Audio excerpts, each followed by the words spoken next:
చూడండి, జీవితంలో ఏదీ శాశ్వతం కాదు. నోరు బాగుంటే ఊరు బాగుంటుంది. ఎవరితోనూ గొడవలు పడొద్దు.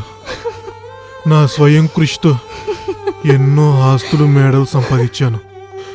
అవన్నీ చూసుకోవాల్సిన బాధ్యత మీ అందరికి ఉంది. నానా కిరణ్, నాన్న, హిమాయత్ నగర్లో ఉన్న ఆ 15 బంగళాలకి నీవే. అమ్మా ఝాన్సీ, నాన్న, మోతీనగర్లో ఉన్న 14 బిల్డింగులు నువ్వే చూసుకో. నాన్న, ఏమే భాగ్యం, ఏమండి? నేను లేని లోటు నీకు అస్సలు తెలియకూడదు. మన ఆత్మీయులుండే అమీర్పేటలో జనప్రియ అపార్ట్మెంట్లో ఆ 15 ఫ్లాట్లు నువ్వు తీసుకో.